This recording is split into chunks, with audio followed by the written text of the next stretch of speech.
Asia কাপের শেষ হাসি হাসল ভারতই। শ্বাসরুদ্ধকর ফাইনালে পাকিস্তানকে 5 উইকেটে হারিয়েছে ভারত। ম্যাচের শুরুতে টস জিতে পাকিস্তানকে ফিল্ডিংয়ে পাঠায় ভারত।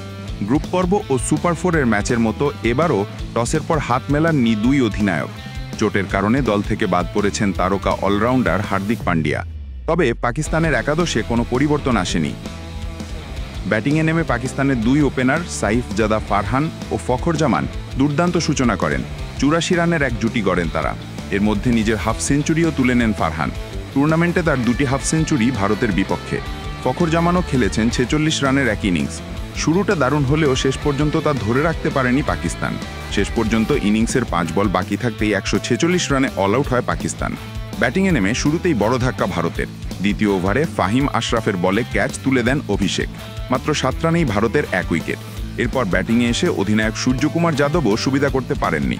1 রানে করে আউট হন শাহিন আফ্রিদির বলে। এরপর ফাহিম আশরাফের বলে ফেরেন শুভমান গিল। মাত্র 20 রানেই 3 ওপেনারকে হারায় ভারত। তিলক বর্মা ও সঞ্জু স্যামসনের ব্যাটে ঘুরে দাঁড়ায় ভারত। স্যামসন আউট হওয়ার পর দলের হাল ধরেন শিবম দুবে। তবে ভারতকে ম্যাচ জেতানোর পুরো কৃতিত্বই তিলক বর্মার। শেষ পর্যন্ত 69 রানের ইনিংসে দলকে জয় এনে দেন তিলক বর্মা। পুরো টুর্নামেন্ট জুড়েই ছিল ভারত পাকিস্তান বিতর্ক। নিজেদের রাজনৈতিক দ্বন্দ্ব গড়িয়েছে ক্রিকেটের মাঠেও। এশিয়া কাপের চ্যাম্পিয়ন ট্রফি এশিয়ান ক্রিকেট কাউন্সিলের প্রেসিডেন্ট মহসিন নাকভির কাছ থেকে নিতে চায়নি ভারত, যিনি একই সঙ্গে পাকিস্তানের স্বরাষ্ট্রমন্ত্রী আর পিসিবি চেয়ারম্যানও। এমনকি নাকভি মঞ্চে থাকলে ভারত ট্রফি নিবে না বলে জানিয়ে দেয়। ট্রফি না নিলেও উদযাপন থেমে থাকেনি ভারতের। কল্পনা করার ট্রফি নিয়ে ঠিকই উদযাপন করেছে ভারতের ক্রিকেটাররা।